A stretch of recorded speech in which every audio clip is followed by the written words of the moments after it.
Welcome to another episode of the Being and Doing podcast, where I try to create a space dedicated to the unique minds that are all around us and bring you a series of stories that will hopefully challenge, inspire, and stimulate your being.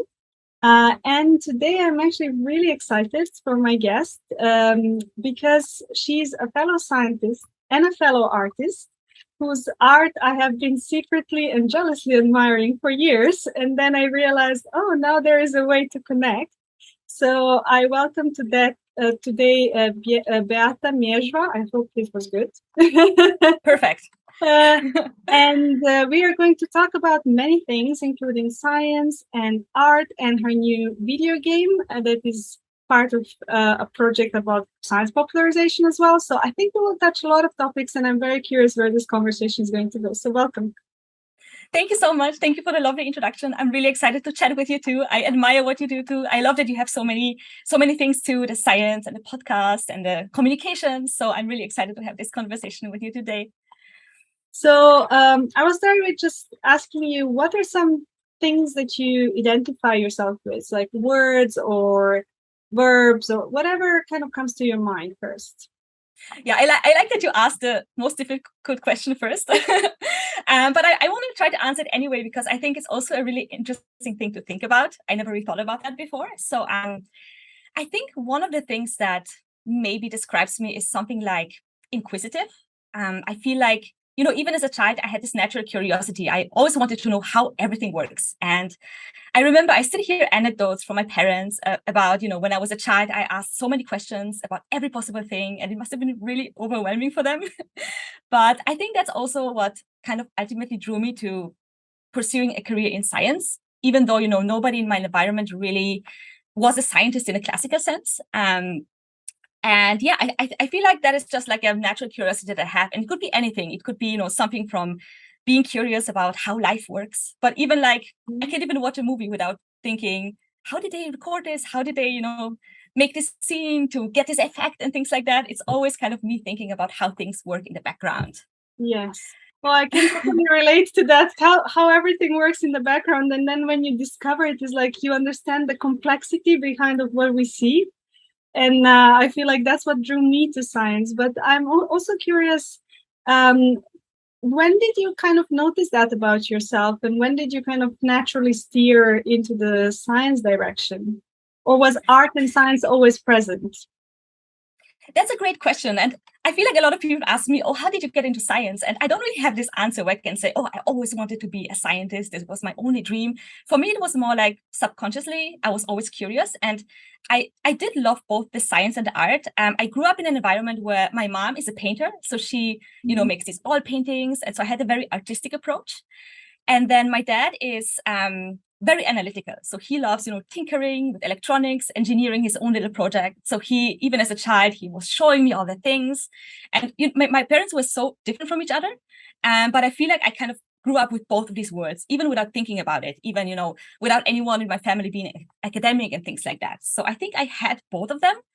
But I think the moment that I first realized that I'm curious about specifically science and molecular biology is that came much later. I feel like that came like in high school when I started learning about genes and cells and DNA, that it sounded so foreign. I've never really learned about that before, but I just found it really interesting to really know what makes us who we are, what makes us alive, and what makes, the world around us what it is.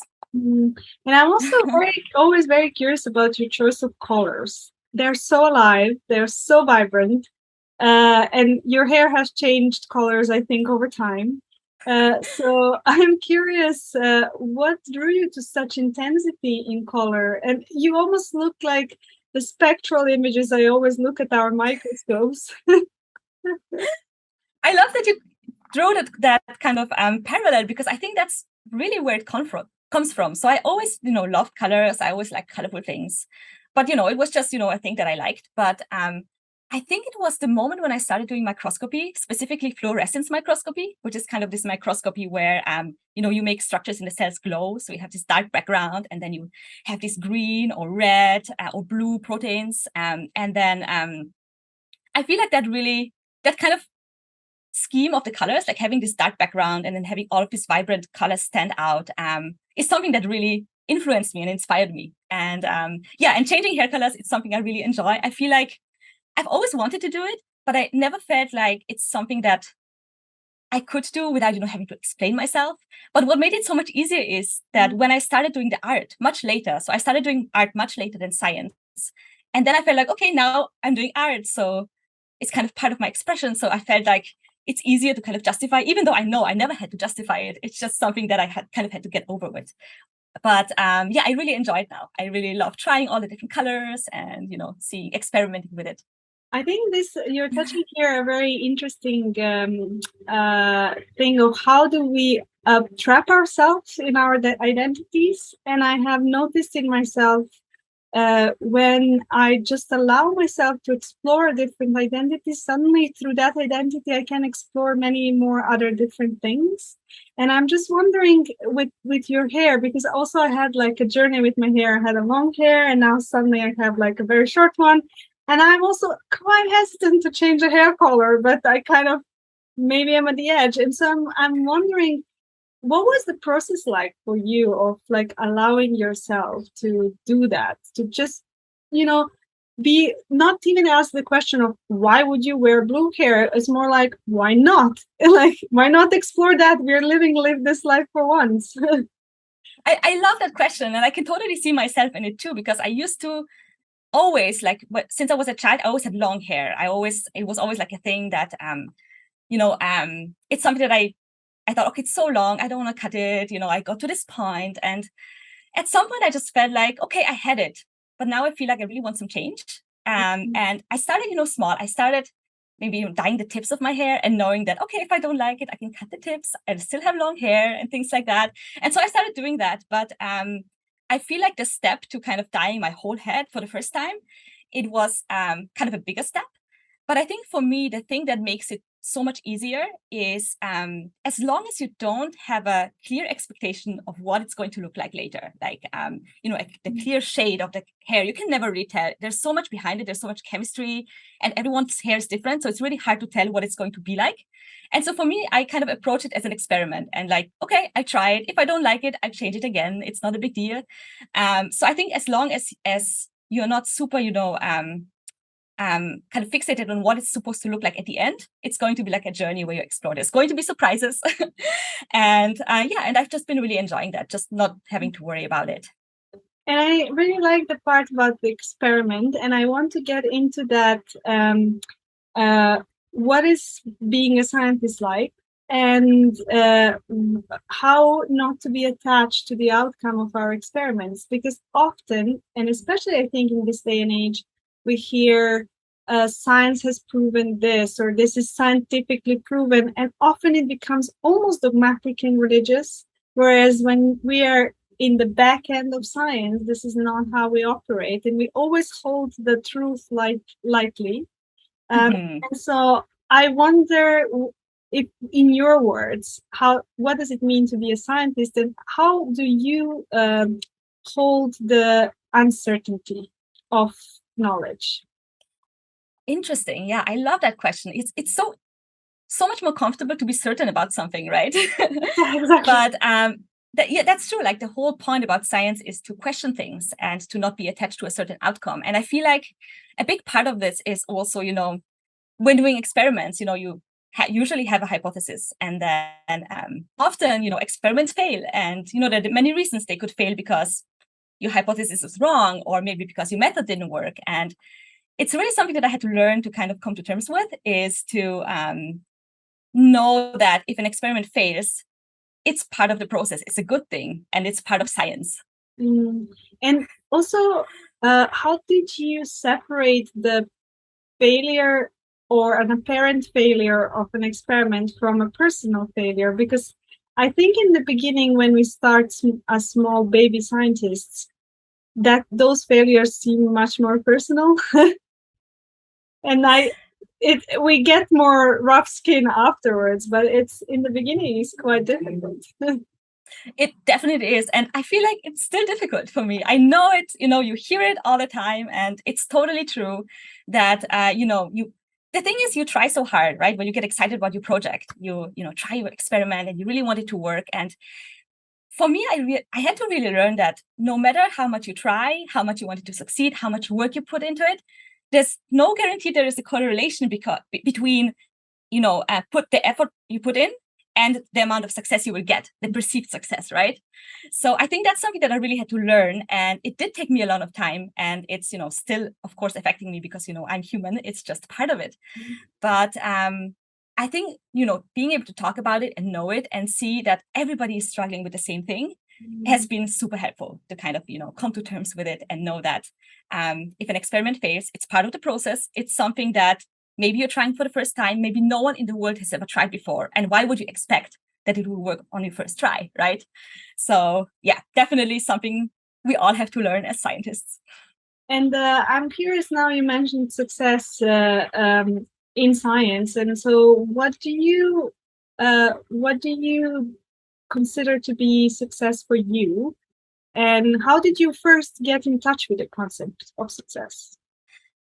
Great question. Yeah. So the thing with the success for me was it's a little different, I think, because I don't think that success, like thinking about success and talking about success, wasn't really a part of my upbringing. It was more like in the culture where I grew up in a tiny village in the middle of Poland, and there were no scientists around. It was kind of a different way of living, and so I think for the first time when I became aware of success was more of the fact that there are different definitions of success depending on who you ask, right? So, is it studying, going to university, going to academia, or is it, staying in the place where your roots are and starting a family at a younger age, or is it, creating your own endeavor that, will help people and inspire people? There's so many different definitions, and nothing is ever black and white in life. It's just a thing that we all have to accept. And so I think the first time I came in touch with actively thinking about success was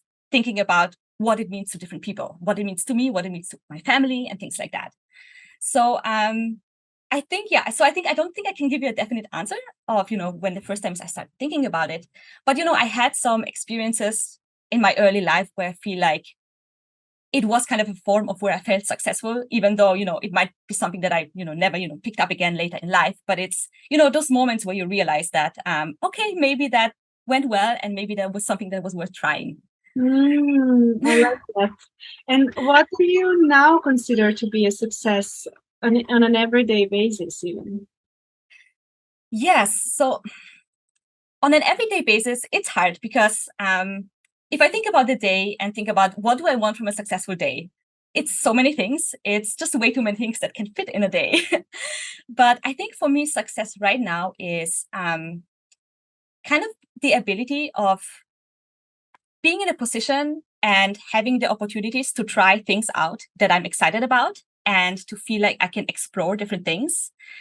So, for example, for my kind of science and art endeavor, I feel like I love that I was able to get to a point where I can start experimenting, where I get these opportunities, I can try different things and not even know what the outcome will be, and then being able to grow from there, do things that are completely out of my comfort zone and realize things about myself that I haven't realized before.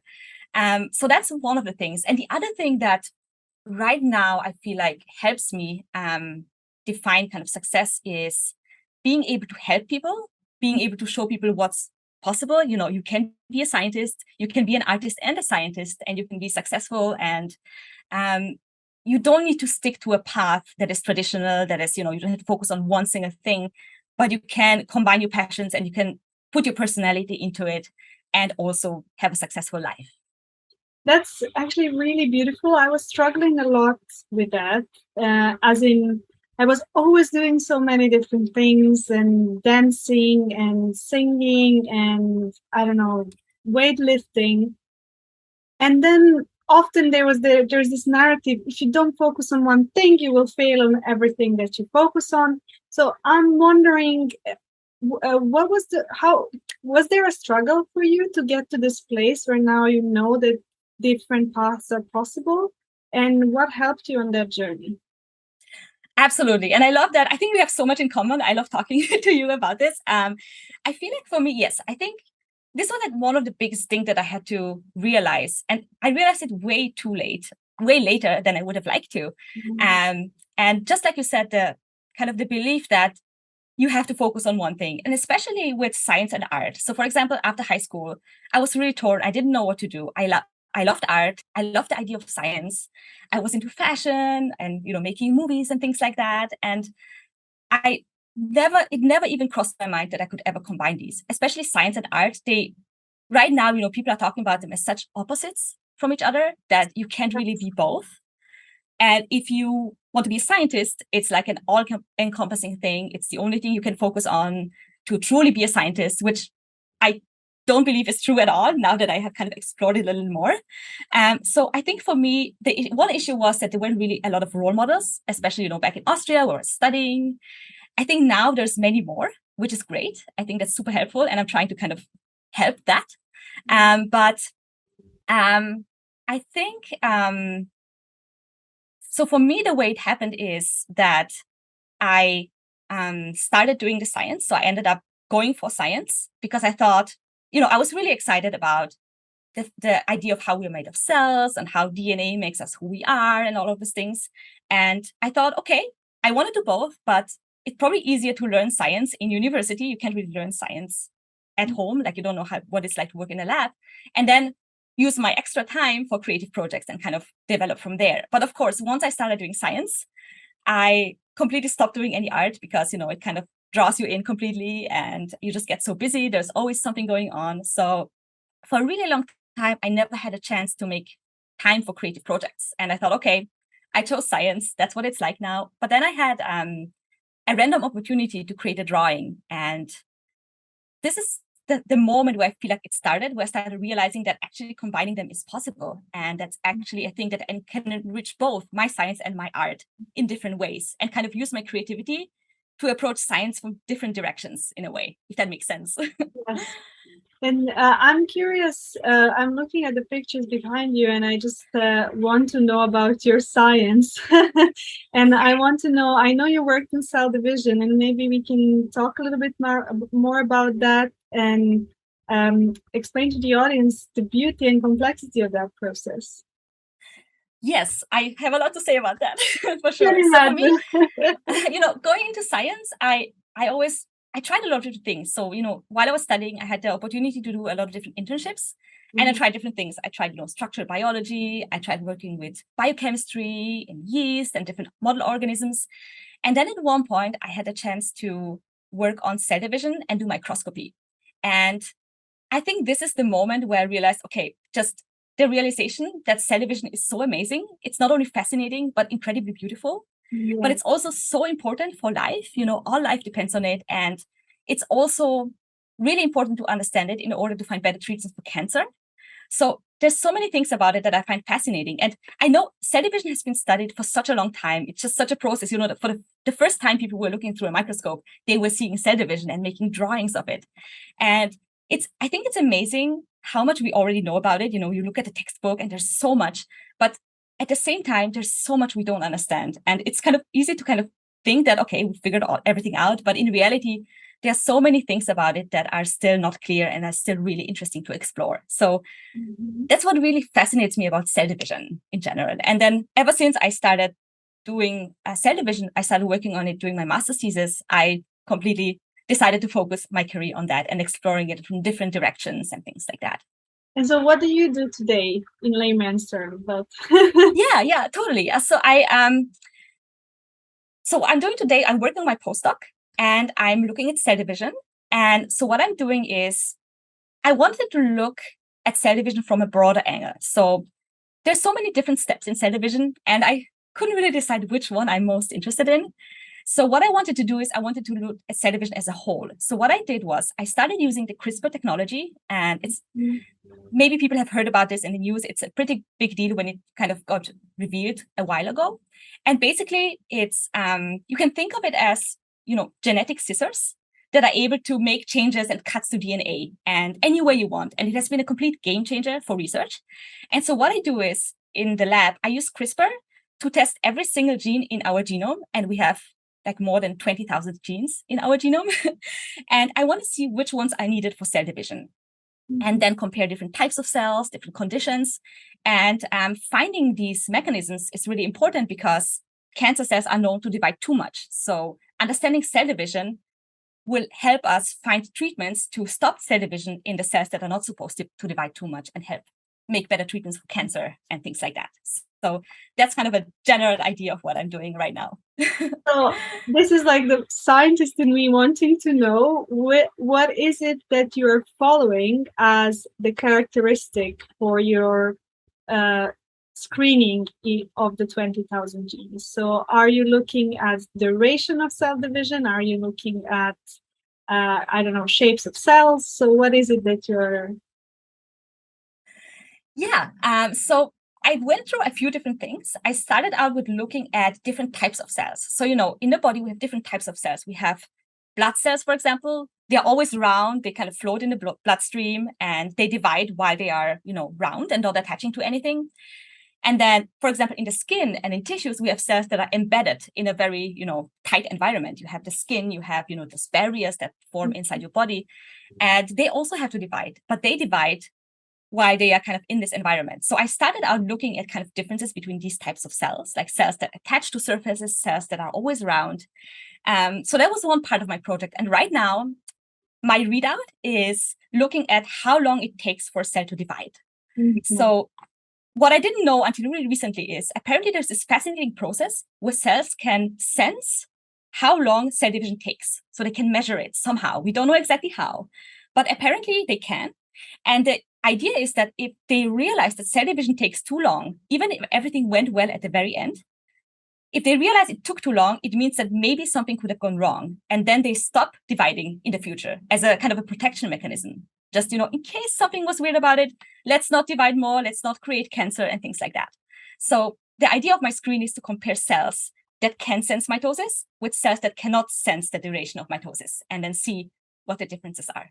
Wow, now I'm very curious to know more, but I will stop here for the purpose of this podcast and ask questions later.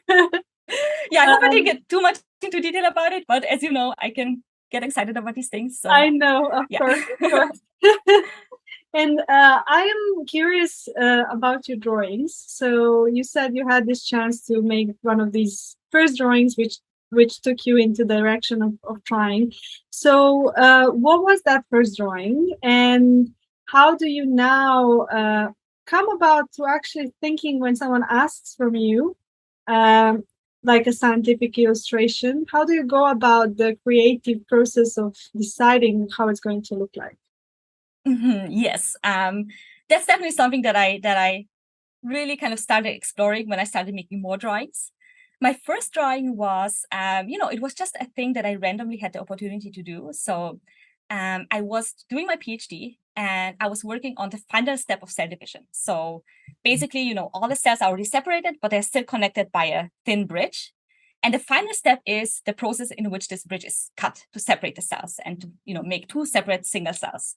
And so I was working on this, and I had this fellowship, and we had this retreat, and we wanted to give a gift to the organizers as a sign of appreciation. And so we decided to make a big poster, and everyone would get a little square inside that poster to fill with, something about our project, something about, us. And I thought, okay, this is probably my only opportunity that I would ever get to try to make a science drawing. And at that point, I was drawing as a child and in school, but then when I started science, it took it's been 7 years since I did my previous drawing. So I really wasn't sure about it, but I thought, okay, it's a pretty low pressure opportunity and it has a deadline, which is good because otherwise I might never finish it. So I thought, okay, I will try to make a drawing. And actually the drawing you see behind me, one of them is that drawing. And so what I drew was two cells that they are still connected with a bridge, and they are literally holding scissors and using them to cut each other apart. So it's kind of like a fun take on kind of the concept of this process. Of course, we know that cells don't actually have scissors, but it was kind of like an idea to kind of introduce my research project in a way that is, very easy to remember and very intuitive. Mm. And so I thought, okay, I have this drawing. I will start using it for my presentations. I didn't know what to put in my title slide. So I thought, okay, I just try to put this drawing there.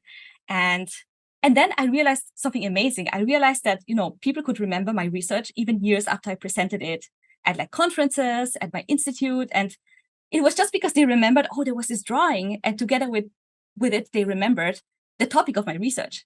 And that's when I realized for the first time that actually drawing and science art is not just something that you do for fun. It's actually something that can be a really powerful tool to communicate science. So that was kind of my first realization.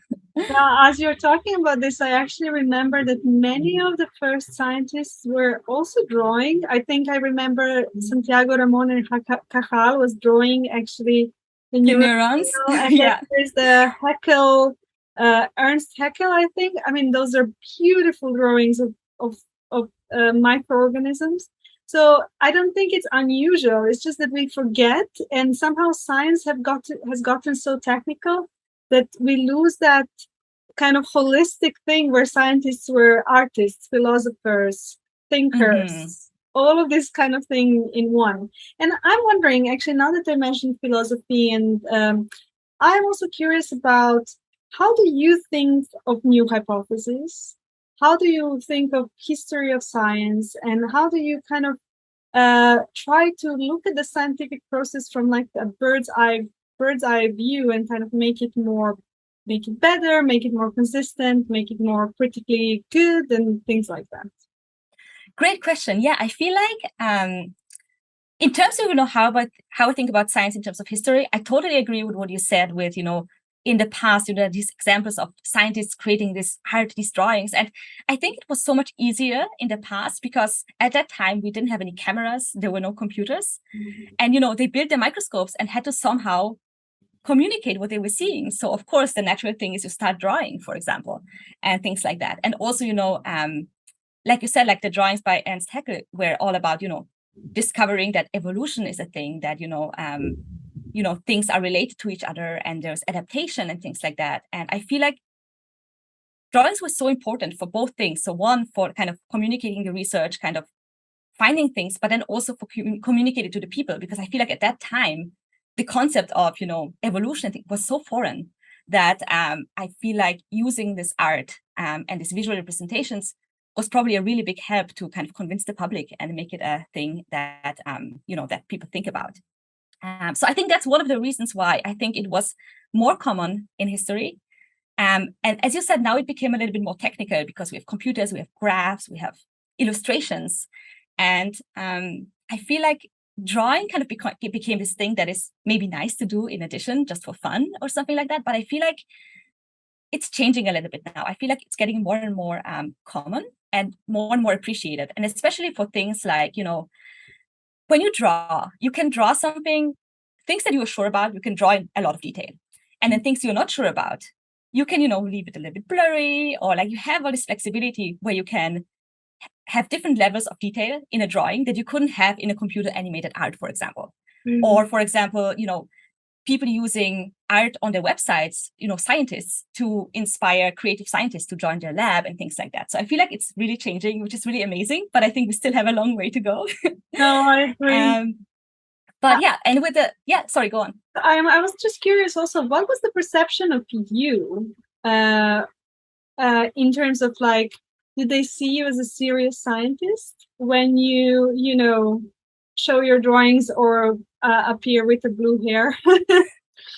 Yes, I was wondering that my whole life. I was wondering what will happen when I do that. And I thought, yes, there's this idea that you have to be 100% a scientist, and that's all you should do. And, it's just like a thing that, people think about as unspoken thing, really.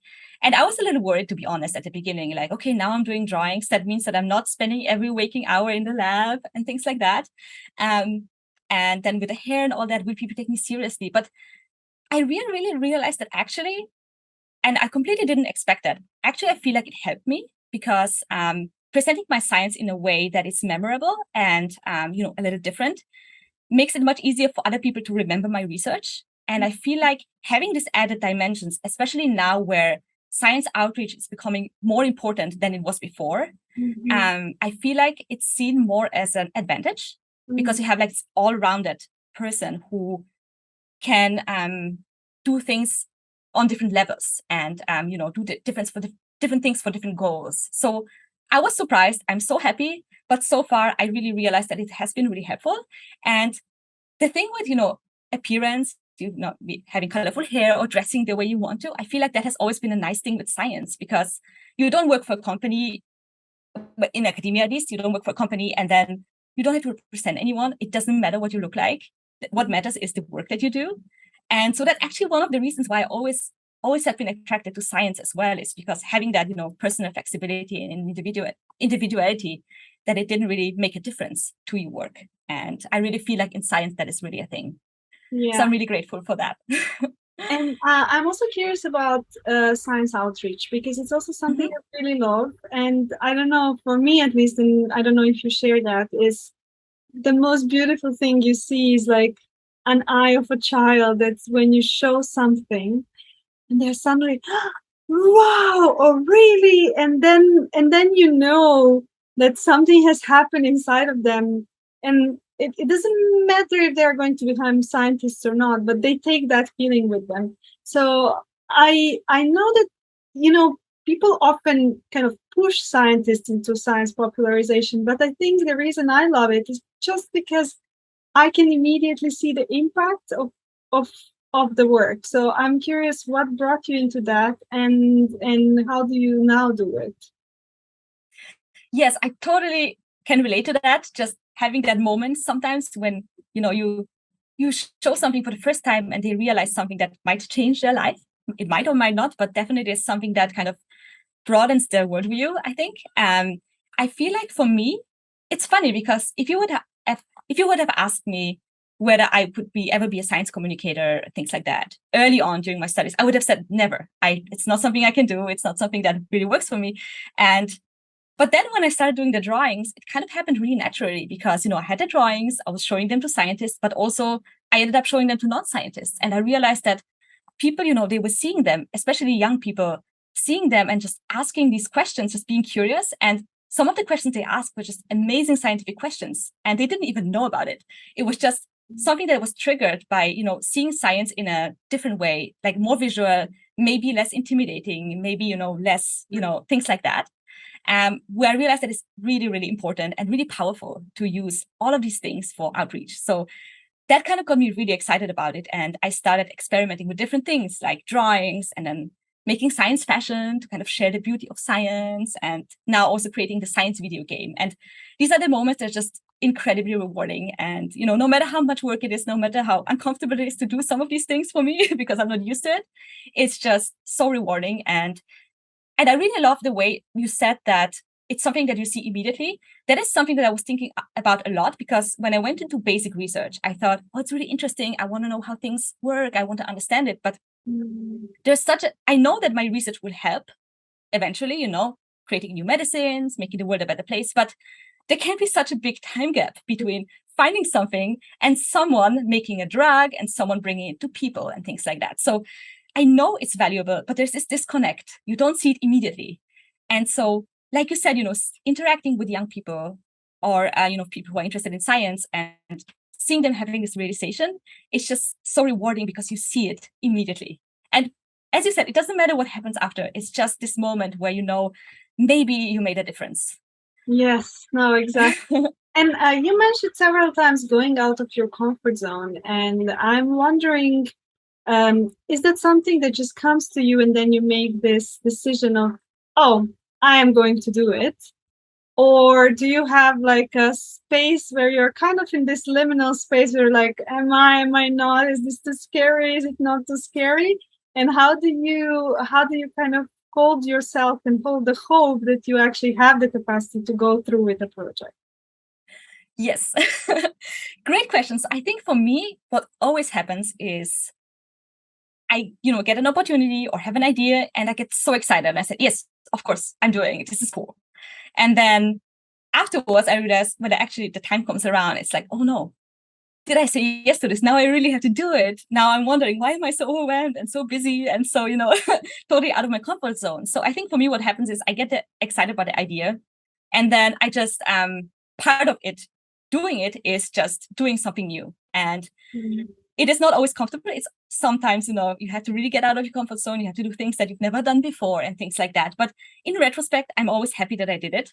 It's just kind of part of the process. And because I often just, agree to things because I get excited immediately. I don't even have the chance to think about, should I do this? Would I be able to do this? Because if you start thinking about it, I would think, no, maybe not. Maybe, this, I haven't done this before.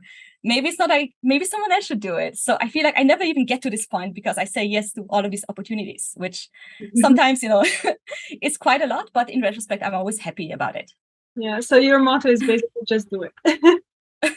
I guess, yeah, in a kind of not super conscious way. Yeah.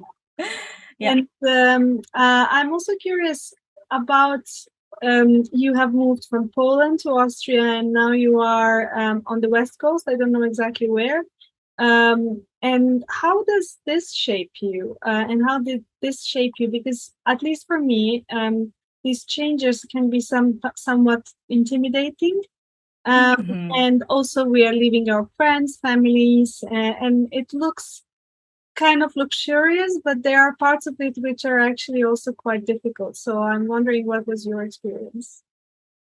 Absolutely. Yeah. I think for me, and I think this is one of kind of my earliest memories of something being really difficult, is moving from Poland to Austria. I was like maybe 3 or 4 years old, and I went to the kindergarten and I didn't speak a single word in German. So I just, my parents were working, they had to work. And so they sent me to kindergarten, with the idea that I will learn German really quickly, really easily. I did. But the process in between was really something that I think shaped me because, you don't speak the language, you can't fully express yourself. You are kind of not part of the core group in a way. And, if you can't speak the language, people might think maybe you're stupid or something like that because you can't express it. So I feel like in retrospect, I'm super happy I learned German. I didn't even know when I learned it, but I did learn it. But I do think that this is something that kind of stayed with me. And I feel like, it's not a given that, you're immediately part of a group, you're immediately kind of, fitting in. And I think I wouldn't change anything about it. I think, it got me to where I am right now, and I'm really happy about it. But I do think that, moving to a different country, especially when you're at a young age, it definitely can have some effects on you. But what I really like about having the chance to, grow up in 2 different countries, so basically growing up in Poland and Austria, is that now there are these 2 cultures, and they aren't even that different when you look at the whole world. But even within those 2 cultures, there are things that I, appreciate about one culture more than the other. And I feel like I can kind of pick my favorites from different cultures and identify with those. So I really like that. And then moving to the US was different because that was something that I decided myself. I was really excited. One luxury about being in science is being able to move to different places. It's really encouraged because you want to have the knowledge to be exchanged all around the world. And so I really wanted to move somewhere where things are completely different. And I felt like moving from Europe to the West Coast, and by the way, I'm in San Diego now, moving from Europe to the West Coast, it's a completely different thing. And again, there are things that I really appreciate about the culture here, things I appreciate about the culture in Europe. And I feel like it's really a luxury at this point to be able to, experience these different things, and also in science, interact with all of these people from all over the world, and just seeing the world in a different way. And what was maybe something that challenged you, and what do you think, how does this challenge shaped you? And it can be related to science, art, both, whatever you think. Yeah, I think for the challenge, I think one of the things that I just mentioned was the thing with the learning German, kind of by just getting thrown into into that world. I think, there are a lot of little things, right, that kind of you go through in life and that kind of shape you. I think one thing that I really appreciated about moving to the US is there's one big difference I feel in the culture is 2 things. One of them is here people are very open and very, it's just a thing that seems to be a normal thing to do. You have an idea, you start a business or you start an endeavor, and it's a thing that you're encouraged to do. And if it fails, it fails. If it doesn't fail, it's nice. But I feel like in Europe, it was never a thing that even crossed my mind. So I feel like, you have this path, and you study science and then you become a scientist, which is great too.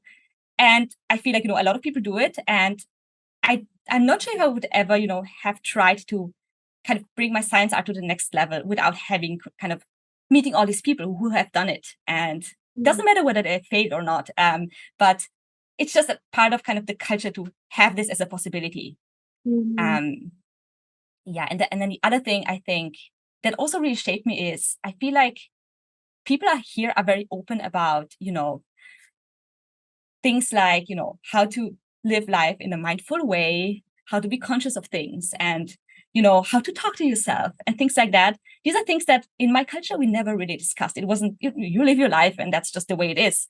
But I feel like there's a whole other level that I very late in my life started exploring that I think it's really valuable and really important. And I know a lot of people feel in a very similar way, but you don't know it if you don't talk about it with other people.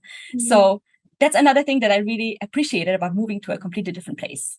And I know still, the US and Europe are still looking at the whole world are still pretty similar cultures in a way, but there's probably so much more to discover, all over the world too. So yeah, it's definitely exciting to move around. Yeah, actually, I'm always thinking about imposter syndrome and how imposter syndrome is just the normal consequences of lack of communication, because we all think someone else is doing something better than us because we don't see their failures, and we all kind of bring kind of an image of ourselves because we don't share the difficulties that happen. So we all kind of get trapped in this bubble of performance, and then obviously we feel like imposters. So I don't know what your experience is, but it's just something that I kind of noticed that when it happens, and it often happens when there is not enough communication about the process. Yes, absolutely. I feel like everyone feels like that. But if you don't talk about it, you think it's just you. And I remember at my institute, when I was doing my PhD, it was at the end of my PhD, and we had this new program where we were welcoming new PhD students, and kind of telling them about our experiences and things like that. And I remember it was really funny because it was this kind of meeting where we had all these new students, and we had a few kind of more experienced students kind of telling them about, giving them advice. And it almost felt like a self-help group. It was like, you will feel like you will think that others are better than you. You will think that, you're not doing well enough and things like that. And it's normal. And I just really appreciate that people started talking about it. And I really hope that it helped the new students. And I feel in general that now with, being online and having all of these public conversations, I think it's really helping. And I think it's really important because I really do feel a lot of people feel the same way. And then what was maybe one truth about reality that you were kind of unwilling or resistant to accept for a long time? Yes. I think there's a lot of things, of course. I think one of them we kind of briefly touched upon already is about, that things fail and experiments fail. And it's a normal thing that they do.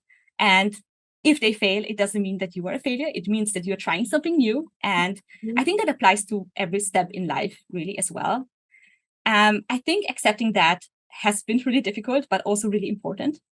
Another thing that I really feel like I had to change my mindset about is being able to say no sometimes. It's just like, I love saying yes. I love trying things. I really don't like disappointing people, but at some point, there's just a limited amount of time and a limited amount of things that you can do in your life. And so, when people ask me for a project and things like that, I just get excited. I'd love to do it, but sometimes there's just not enough time. So, getting more comfortable with being able to say no when there's just no way I can do it is something that I really had to make sure I can change and be mindful about, even though it's still difficult. At least now I think about it before making a decision, if that makes any sense. Absolutely.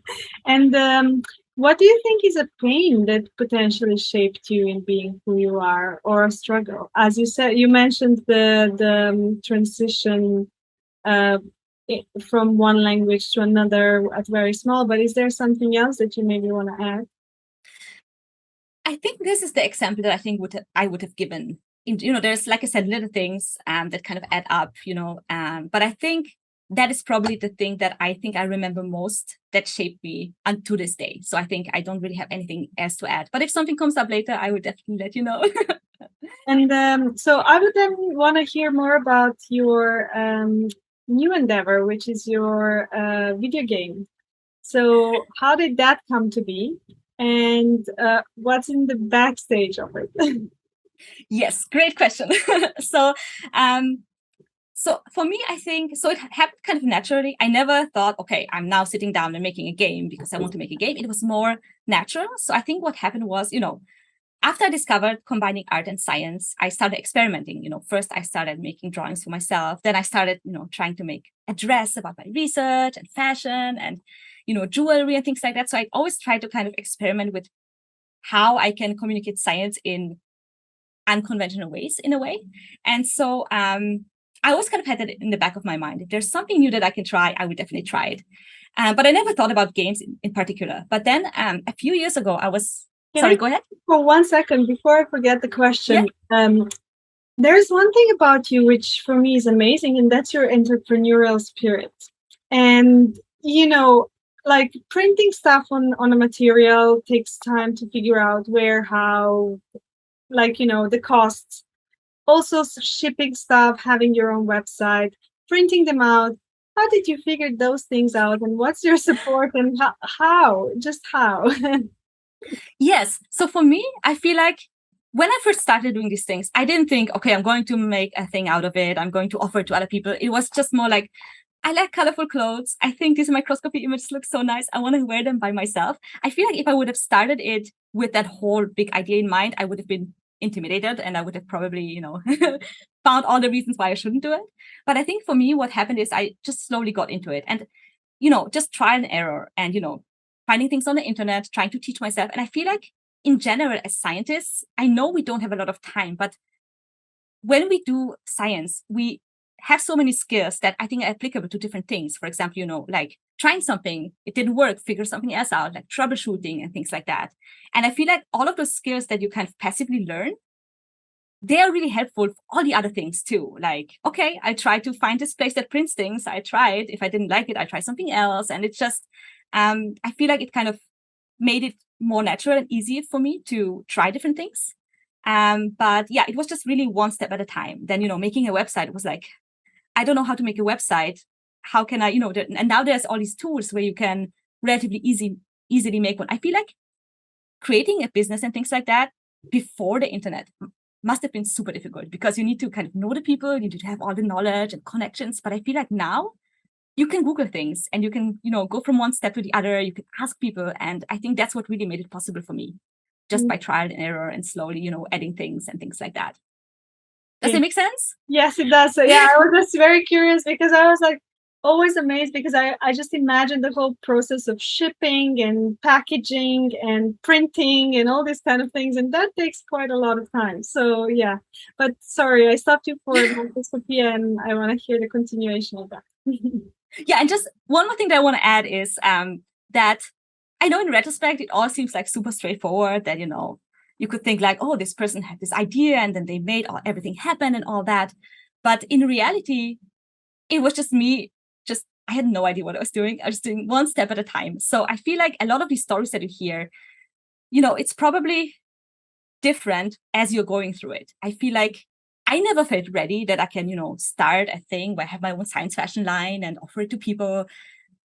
I feel like I never really felt ready for anything. I just kind of started going into it. And then, people started asking me for it and things like that. So I really want to make sure to emphasize that you don't have to feel ready to start something. You just have to go ahead and try it. Otherwise, there's always be something that will intimidate you and things like that. So I want to make sure that this gets mentioned before we continue talking. But yeah, for sure. So for the game, so basically what happened was a few years ago, I was really, really honored to become part of this program. It's called the If Then Initiative.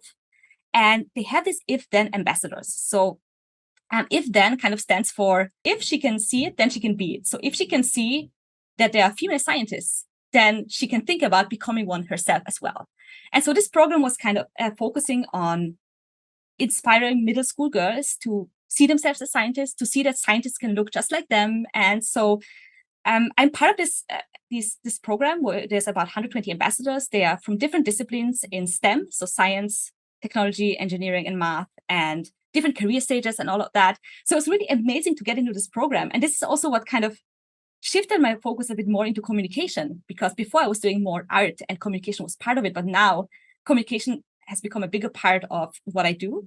And so once I became part of this program, we found out that there's a grant that we can apply to, and we can ask, we can propose any kind of outreach project that we are excited about. So I thought, what could I do? What could I what is something that I'm always excited about, something where I can learn something that I've never done before.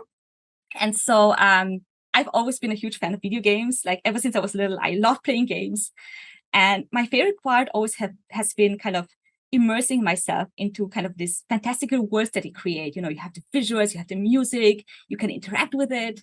And I feel like I often joked to my friends, like, oh, if I can study something completely different, something completely unrelated, maybe it would be game design or something. But it never really crossed my mind that I could make a game. It was just never something that I even thought about. It was just something, that I always dreamed of, but never thought that would be possible. And after I thought about it for a little bit, I thought this grant could be a really great opportunity to give it a try and see if it works. Like otherwise, I would never, have the chance to do it. So that's kind of how the idea started. Yeah. So how did you get on board with people? What was in the backstage? What were the obstacles? And how are you with it now? And where can people find it? Yes. So the way it started was it was basically me brainstorming with my partner. He's a conservationist and science communicator. So we have this, he's not a molecular biologist, but we have this really complementary skill set. So we started thinking about it. And, it was really fun to start coming up with a name for the game, with, the idea, the puzzles and the story and things like that. So we started kind of thinking about it, but we knew that we couldn't really, there's not enough time or, things that we could do to really teach ourselves the programming part. So we reached out to freelancers and we found a programmer. We actually went through 2 programmers. There were some hurdles, of course, like in every project, but basically we had a core team of the 2 of us, the core programmer and then the musician, who, by the way, is a musician of one of my favorite bands. We just got in touch and just ended up really loving the idea of the project of, inspiring girls to become scientists. So it kind of became a passion project, really, between kind of the 4 of us. And so in the end, it was, I wanted to make sure I can create the art. I wanted to learn how to draw on a tablet. My drawings are all based on paper and pencil, and I wanted to learn how to draw digitally. So I thought that'd be a really cool opportunity. So I made the drawings. I learned how to animate things, which is also a really important skill to have in science as well. So I thought it'd be a really nice way to kind of combine the 2 skill sets. And then it was going back and forth with the programmer of trying to create the mechanics, trying to make it smooth, and kind of trying to create a world that is a joy to explore. And so in the end, so what we wanted to achieve with the game is to kind of take the player on a journey through the inside of the cell. So kind of to explore the tiny universe that is inside of us. And, often in textbooks, the world is displayed as, there's these graphs and every pathway is presented separately, but in reality, everything comes together, everything moves, everything is dynamic. And so I really wanted to make sure that this world feels alive and feels like, there's so much to discover. Even though it's tiny, there's so much to discover. Even the fact that we can't see it doesn't mean that there's nothing, right? So, so I really wanted to use the visuals and the music to create this atmosphere, and also make puzzles that are based on real science. So, having like a molecular mechanism that, I study or I'm familiar with, but then making like a little puzzle out of it. And when you solve the puzzle, then you can get a little trophy, a little reward, and then you can read about it if you want to. So if you're curious about the science behind it, you can kind of learn more about it. And so, we wanted the game to be enjoyable for everyone, but especially girls and children who may have never had anything to do with science, maybe who never thought of themselves as scientists. Maybe they like art and creativity, and just using a different way to get them into thinking about perhaps pursuing a career in science. And you can play it for free. It's available on the phone, so you can get it on the App Store or on the browser, and it's called Microscopya. So it's like a little world, like a wordplay on the word microscope, basically a microscopic world. I actually really enjoyed it, and you're right, the music and just being immersed. I mean, I often, when I sit next to the microscope, I often feel like I'm like in a space shuttle and kind of navigating space, but just a different kind of space. I always say that, and I feel like, there's this, everybody loves space. Like, you go to a shop and you can get a dress that has a galaxy on it or something like that, but you can never get a dress that has a cells on it or like the tiny world. And I feel like I really want to try to kind of get kind of the word out there that, biology is beautiful. What we are made of is beautiful. There's a whole universe to discover. So I hope that, creating the science fashion will kind of help that. And it's so fun because often, I wear this clothes, I walk on the street and people say, oh, really nice colors. And then I can tell them, oh, this is actually what you are made of. These are really human cells. And it's a whole other level of interacting with people. Yeah. And I'm curious, what is it that now still keeps you going in science after you have been in it for such a long time, and there are kind of these valleys, and so when you're struggling, what still keeps you in? Great question. I think one thing that really helped me in a way was finding the balance between the art and the science. I feel like in a way, kind of having that additional kind of path that I'm pursuing with, looking at science from a different angle and presenting it in a different way, also kind of really made it exciting for me to explore the science more. For example, when I started creating drawings for other people, often what they do is they send me the manuscript and they say, make a drawing out of it. And it's sometimes a completely different field, something that I would have never really learned about otherwise. But I have kind of the background in science. So, the first step is, learning about it, reading about it, and then trying to look at their kind of results and trying to find a way to best kind of distill the core of the message. There's always so much interesting data, but in the end, you always need to have one message you can bring across to make it, effective. And so I feel like that skill, for example, where you have all of this data and you have to distill it into a core message, is something that where the drawing really helped me because I got to practice it.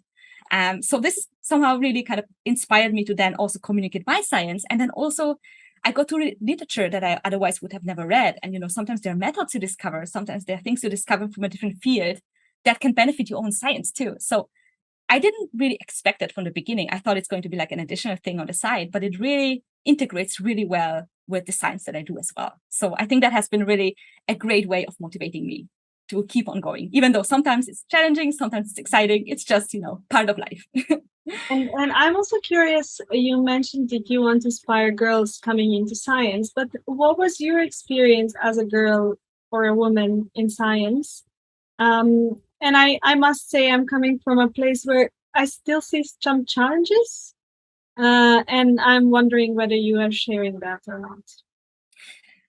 Yes, I feel like for me, I think it was part of it is being female. I feel like, in school, I always had the tendency to kind of love the art and gravitate towards that. And I did feel a little intimidated by science in school. And I would have never thought that I would ever pursue science early on. I just feel like it happened because I had this biology teacher and she didn't teach us anything. She was too nice, but she kind of gave me this kind of appreciation for and kind of this curiosity for how things work and things like that. And I feel like that really helped me kind of even consider it.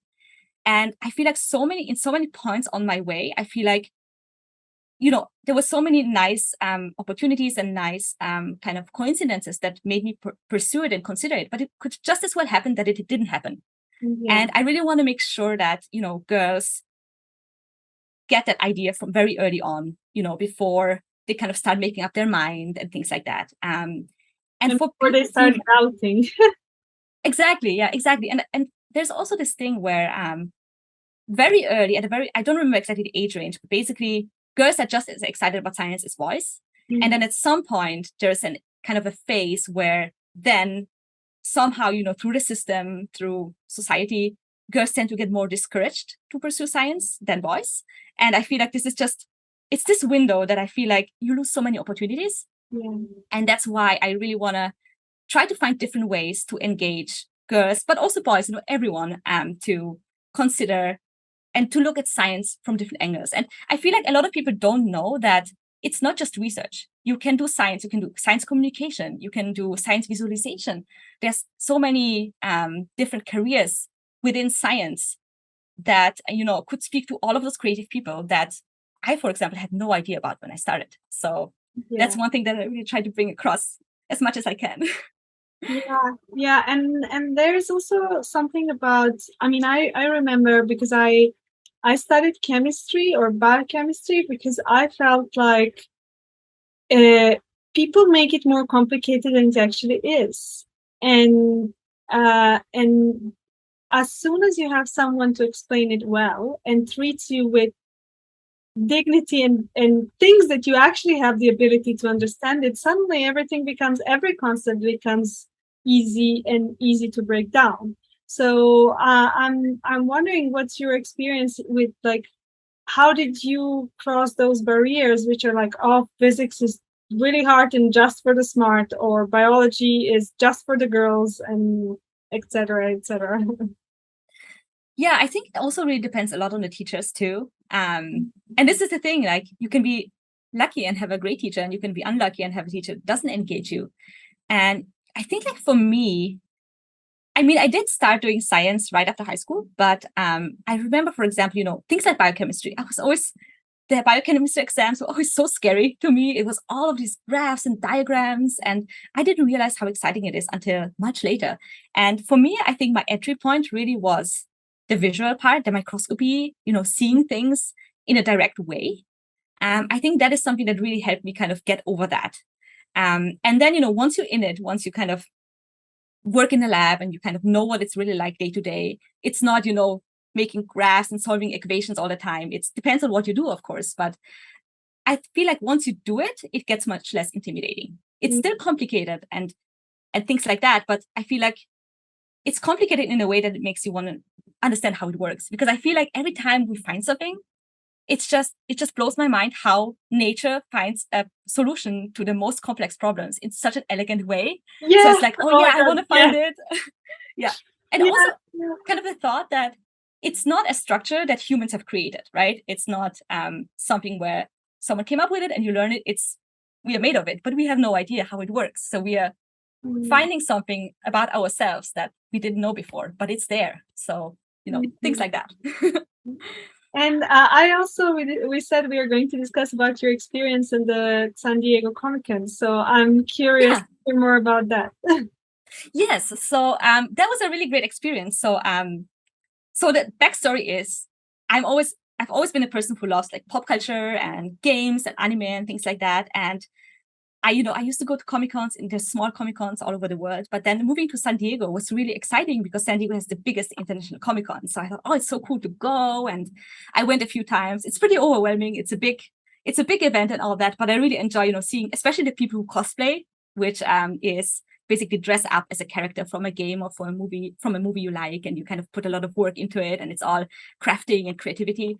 And so I always loved going, but this year was really special because I got to not only go, but also contribute to it. So I had a chance to be on a panel about science and technology, and we had a chance to present the game. So basically there is this Comic-Con museum, which becomes part of the Comic-Con during the Comic-Con, and we had a corner there, and we were able to present the game there. So we had a little corner, and it was really amazing because it was, seeing people play the game for the first time, especially families coming with the kids, and just the kids seeing, how they interact with it, the different age groups. And then, there were these moments where parents wanted to leave, but the kids wanted to keep on playing and they couldn't get them away from the computer. Or we were right next to this really cool exhibit. It was about Star Wars and dinosaurs and things like that, which I found so cool. And it was amazing to see that even despite that, kids still wanted to play the game. So it was really cool to see that it's not just, an educational game that, you play in school because it's better than nothing, but it's also something that people want to play for fun. And it's really exactly what you wanted to achieve. So it was so rewarding to see that. And,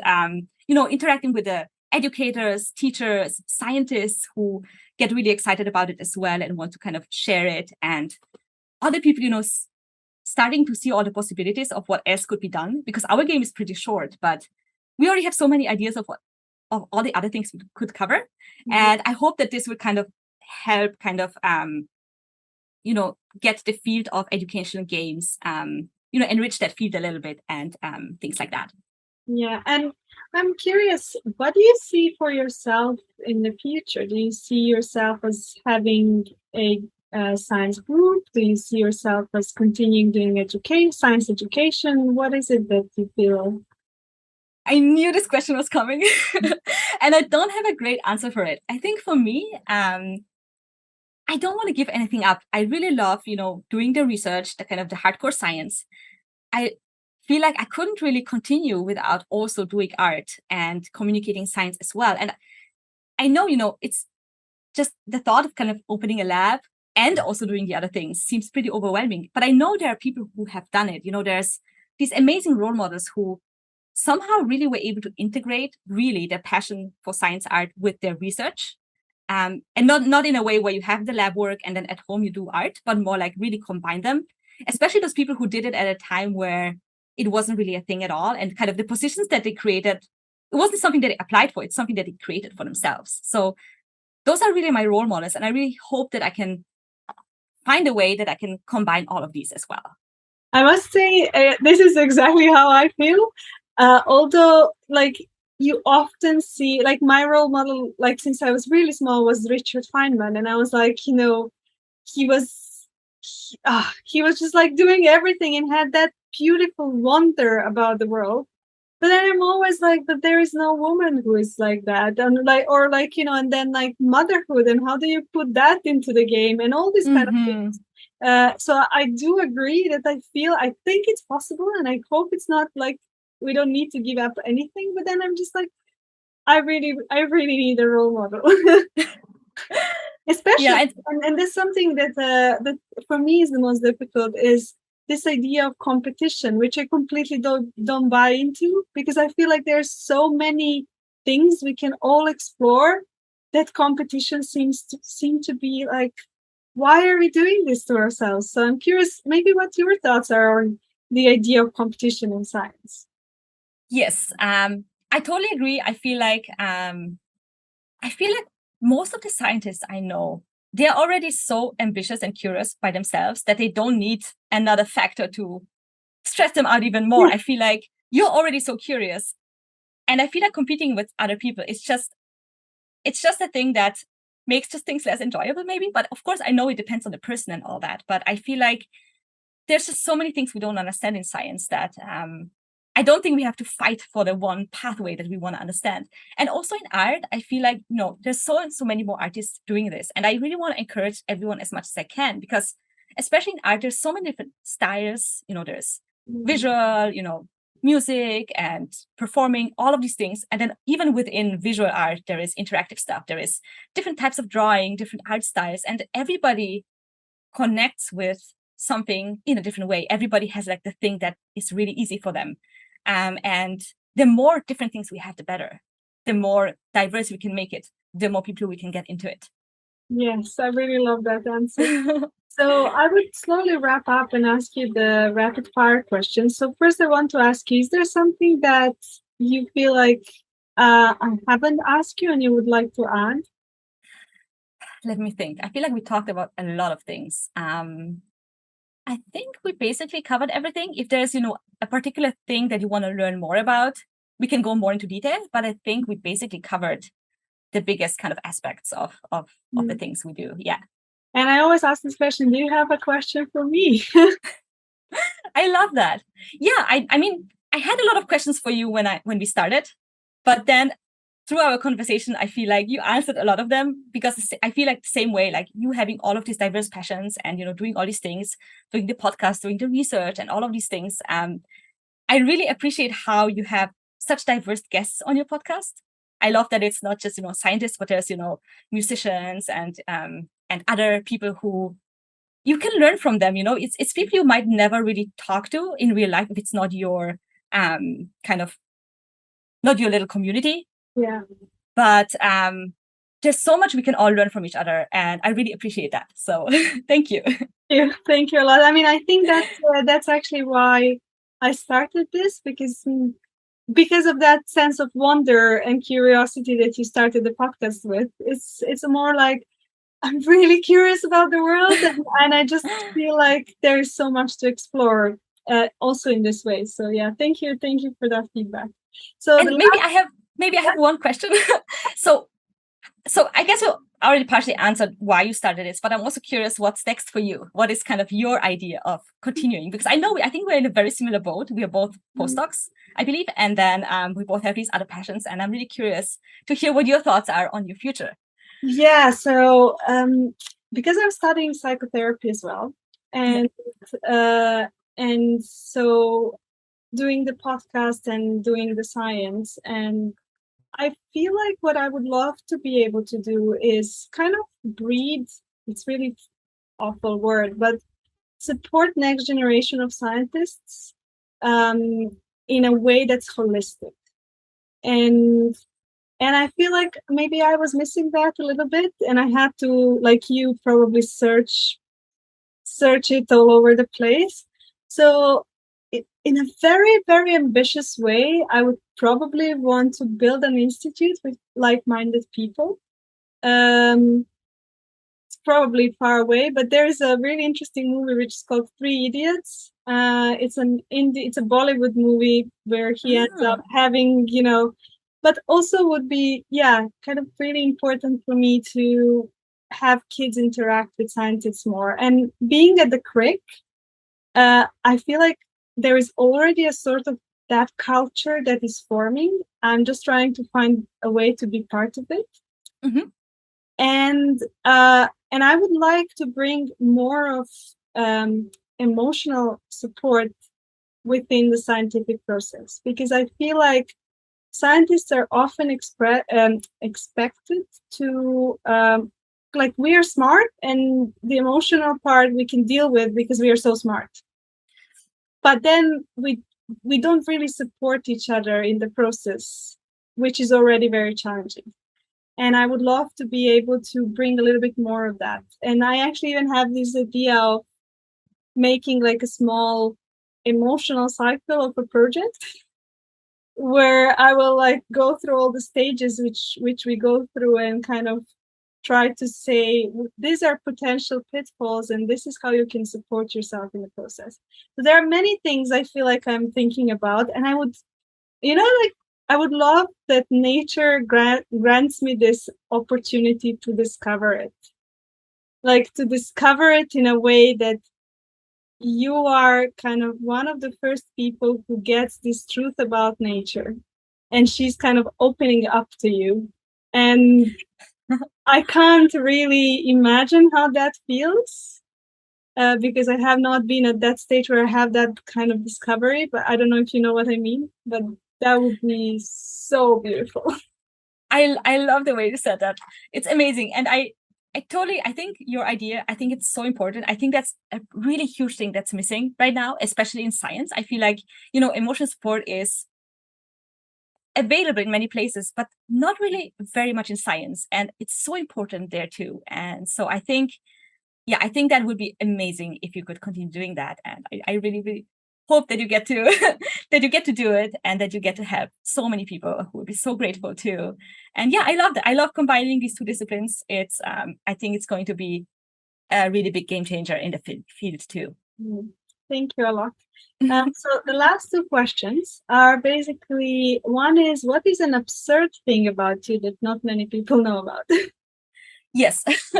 I was thinking a lot about what to say there, and I feel like one thing that I always kind of love to say is, it's maybe not so absurd anymore now that I created this game, but maybe I think that people didn't really know about me before is how much I love video games. So, ever since I was a little child, I love playing games. I had my PlayStation, and I think the game that shaped my entire childhood was the original Final Fantasy VII. And I really loved it because it had this whole elaborate story, and it has this amazing atmosphere with the visuals and especially the music. And I got so obsessed with the music that it just made me want to learn how to play piano. I just really wanted to be able to play the music. And I ended up learning it because of that. It was pretty late in my life. It's not like I started as a very early child or anything, but I just had this idea that I wanted to be able to play the songs. So I started to kind of try to learn the piano. And then at the end of high school, we had this exam, and we were able to pick different themes. And one of them was, I picked the music, and I ended, my high school with performing one of the songs and kind of sharing with everyone. So kind of, people are often dismissive about video game music and things like that. I think it's changing, but at that time, I feel like it wasn't a thing. And it really shaped a lot of the things that I do today, if that makes any sense. Really interesting. I was looking at your piano in the back, and I was thinking, does she play piano as well? And then I was thinking about, and this is another thing about success. And I think what you just described is really beautiful success, when you have this kind of thing that for maybe some people seems like a dream of no value, but for you it's a big thing. And then you manage to do it. And there is something so amazing, which, in the eyes of other might not look successful, but for you, it has been kind of a dream come true. Totally. And I do have to say, like, I haven't played the piano now for a while. It's just so many things. And I was never, amazing at it. It's not like, but I think one of the things that I really always enjoyed is trying different things and, getting to the level where I can or want to. And in general, the notion of, putting 100% of your effort into one thing is great if that's what you want. But I also think that having the chance to try a lot of different things and then, being able to discover different things about yourself that you wouldn't have thought about is really valuable too. So I think that's I've been kind of embracing that. Even though I always wish I had more time, I always want to do more things. I know. Yeah. And then one other question is, what do you like to gift people the most? Yes. So I think it changed kind of over time a little bit, but I think when I still had kind of more time to kind of play with things and do things, I really loved, when it was someone's birthday, I loved making little portraits for them. So, taking the picture, making a little drawing. And one reason was I never knew what to give them.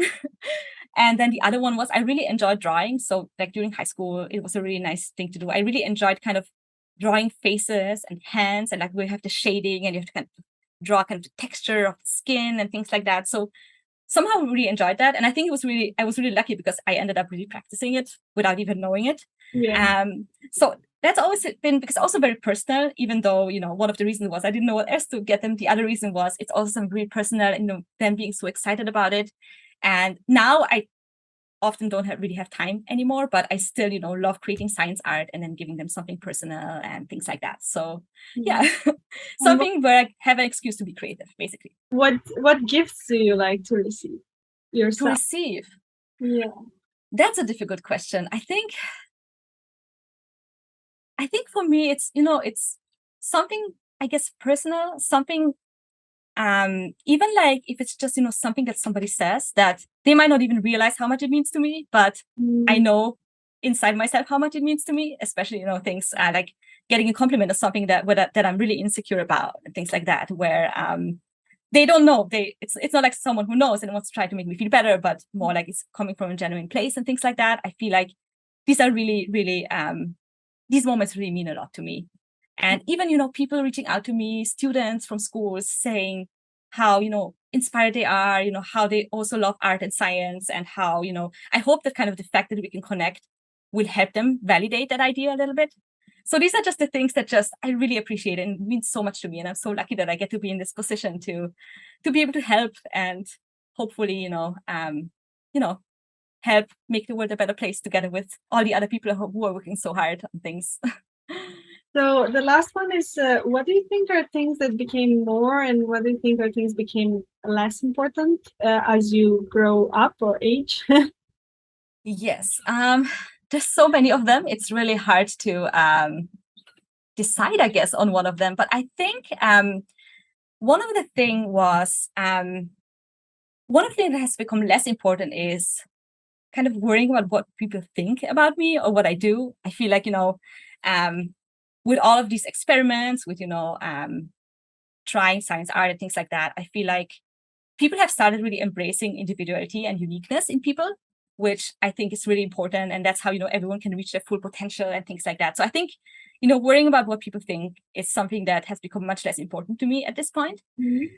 Things that have become more important, I think one of the things, it's very trivial. It's like the idea that it's really important to not only just do all the things, but really try to take care of yourself. I feel like it's so easy to just get carried away. I used to work really wide shifts in the lab from I don't even want to say the times, but I loved working at night and it was really exciting and I enjoyed it. But I also at this point, make sure that I give myself a break, that I enjoy life, that I have the time to think about things, not just, go from one thing to the other without even thinking about the bigger picture. So I think that is something that was really important for me that has become more important over time. Mm-hmm. Yeah, I can totally relate to that. So I would really want to thank you for accepting the invitation, for your genuine nature and your real incredible curiosity and excitability. And it's really beautiful to witness you as a whole and all of your art and everything you express. So thank you so much. Thank you so much for being, first of all, for connecting with me. I'm so happy that one of my favorite things is connecting with like-minded people and, like-minded in so many different ways. And I really appreciate the invitation to be on your podcast. I really love your podcast because it really goes into depth and it really touches on a lot of things that other people don't talk about. So I really appreciate that you do it. And yeah, I hope we can stay in touch and, keep on inspiring each other. You have just heard the story of Dr. Beata Mierzwa, who studies how human cells divide and by doing so hopes to improve cancer therapy. Beyond her academic career, Beata creates science-themed drawings and clothes. She has also created a science video game, Microscopya, that invites players to explore the beauty inside of our cells. Through her AAAS IFDA and Ambassadorship for Science Outreach and her work with young women in bio, she aims to inspire girls and creative students to pursue a career in STEM. You can get more information about her work at www.beatascienceart.com. Thank you for joining me on this journey, and please share, like, and subscribe so that these stories can reach more people.